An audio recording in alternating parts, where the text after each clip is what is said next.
Hello everybody, welcome to Dude with a Fork. My name is Ken. On today's episode of Ken Cooks Stuff, I am making an apple pie pudding. Kind of got the idea from my boss, but it involved a lot of peeling and chopping of apples, and I thought, well, I'm not really into the desserts all that much, so I'm going to try to streamline this as much as possible, and I'm going to show you what I did. So let's get started. Alright, so to make this apple pie pudding, we just need 5 ingredients. And actually you could leave the marshmallows out so you could get it done in 4. We're going to need an 8-ounce package of Cool Whip. I picked this up at the store last night. It was frozen. I put it in the fridge when I got home, so I'm hoping it's thawed out all of the way.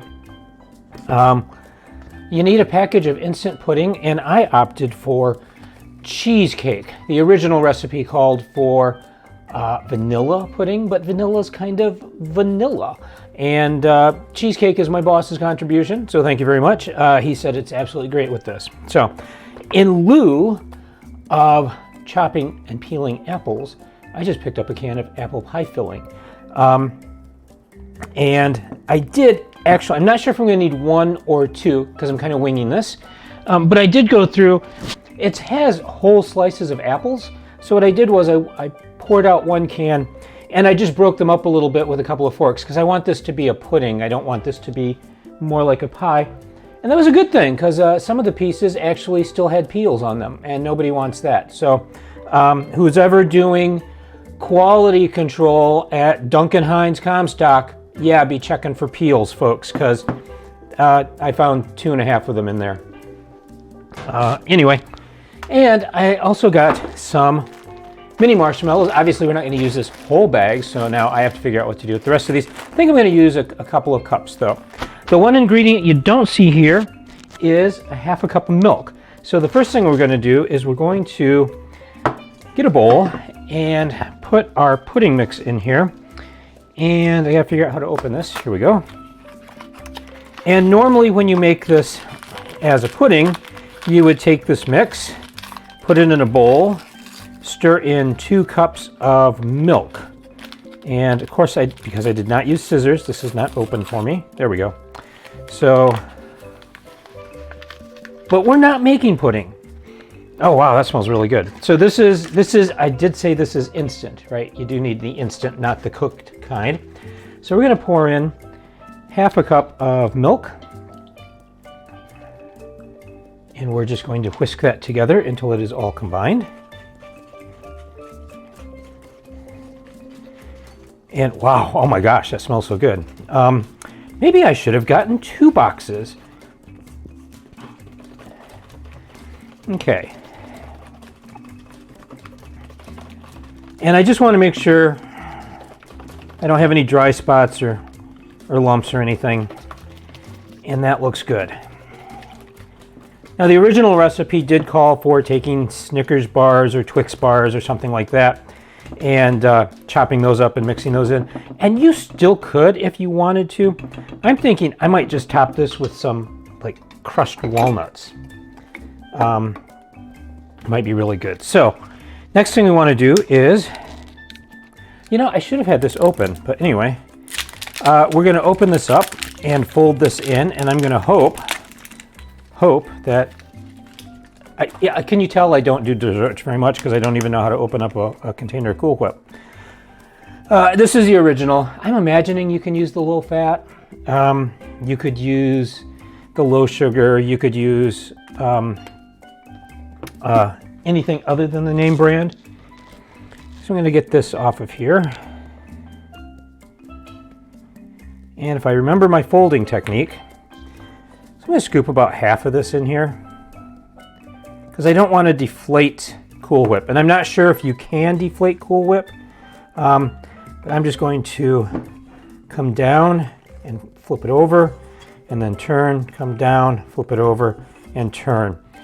Just like if you're incorporating something into egg whites or whipped cream, you want to make sure you're not vigorously stirring this because you don't want to deflate anything. So I get some of that off the bottom there. All right, as he says, do not stir vigorously, and then proceeds to stir vigorously. I'm getting some stuck on the bottom. There we go. All right, that is looking better. So I'm going to get the rest of this in here. And this is the kind of dessert, I think, that you don't have to make this like days in advance to let the flowers or let the flavors combine, because I honestly think you can get the flavors pretty well combined in a few hours in the refrigerator. So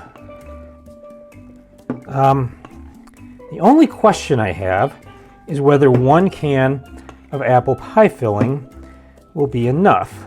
Okay, so that, yeah, I'm still getting some bits off the bottom here, but I'm going to mix this some more when I add in the apples. So I don't want to, this doesn't have to be completely mixed right now. So I'm going to add my apples in. Don't want to plop them on top, but I am going to try to get them around the sides here again so that I can fold without flattening things out too much. And I seem to recall years ago my mother made something that was like a pistachio kind of pudding that was similar to this. Oh my. So I'm trying to be as gentle as possible, but these apples are heavy. And you know what I'm forgetting? I still have some of the gel from the apple can here. Just want to make sure to get all of that out. Don't waste flavor. This is obviously not a low-calorie dish. But anyway, it is what it is. So I'm going to stir very gently. All right, and then I do not have scissors with me. Why have I not planned this out? Because I don't do desserts. I just don't. I'm not big into desserts. I like a good piece of pie. I like a good piece of cake. But, you know, if I go out to a restaurant to eat or go to somebody's house and eat, like, do you need dessert? I'm like, no, not really. So I'm going to put in here maybe a couple of cups worth of marshmallows. Marshmallows. Always something fun and interesting.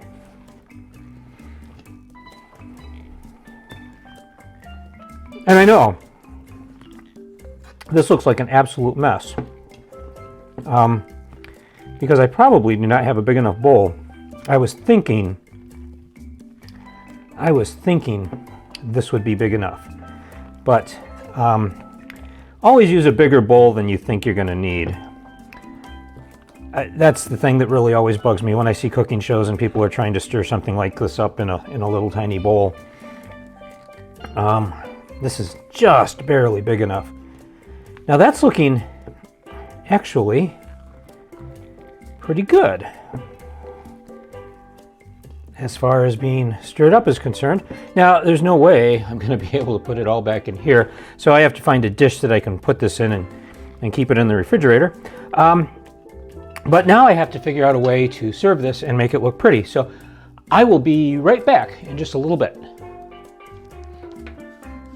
All right, so this is what I came up with to make it look pretty. I put it on a nice blue plate so you have some contrast. Sprinkled it with a little bit of cinnamon. If you had apple pie spice, you could sprinkle a little bit of that on top. And then garnished it with the only green thing I could find in my house, which was mint. And I take that back because the other green thing in my house is a Dieffenbachia, which is a houseplant and is not in the least bit edible. So, garnish it with something like this, but take it off because I don't think mint and apples go together, but maybe they do. So, and then a few little marshmallows, just so you can clean things up at the end, I guess. So I'm just going to dig in here and get a bite and see what we have here. And obviously this would taste better after a few hours in the refrigerator because that cheesecake flavor would really come through, but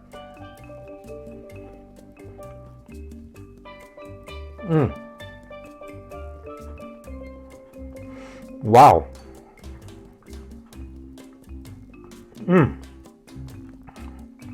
That is really good. That is super good. I think next time I make it, I would add just a little bit more apple pie spice to it, or a little bit more cinnamon. But I'm thinking that cinnamon flavor is going to become more pronounced. I just like a lot of cinnamon. When people ask me, do you think I put enough cinnamon in these apples before I put the top crust on? I'm like, no, you always need more cinnamon. I just love cinnamon. But that is really good. These apples, because they're canned apples, nice and tender.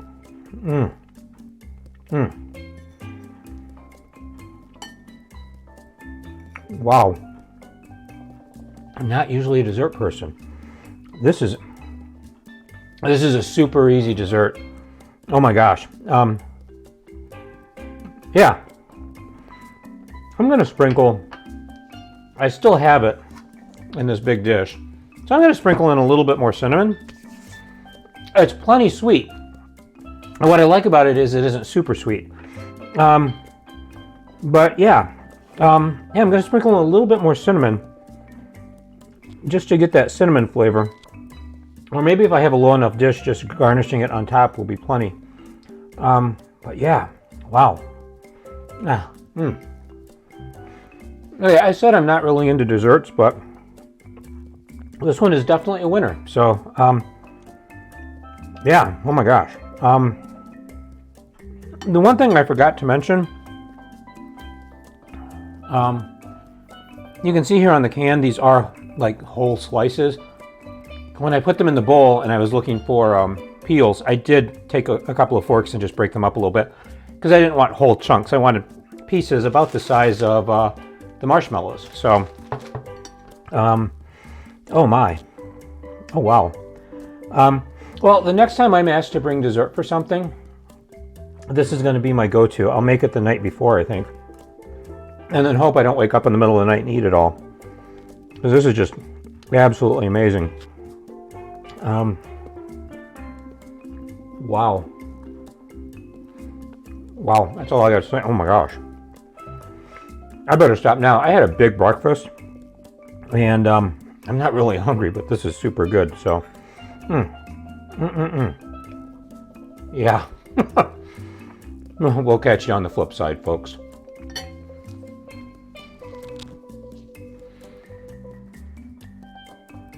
And that is it, folks. This was a quick, super easy dessert. Like I said, I'm not much into desserts, but yeah, this one was easy enough to put together. Didn't require any baking, which is great. Just things I picked up from the grocery store. So this is a real winner. If you want a printable copy of this recipe, please visit my website, dudewithafork.com. I will include a link in the show notes down below. As always, if you like this recipe, please go ahead and hit that like button. If you have any questions, or you've tried making something similar to this before, go ahead and please add a comment. And if you want to see more content like this, please go ahead and subscribe. It is completely free. I'm not trying to sell you anything.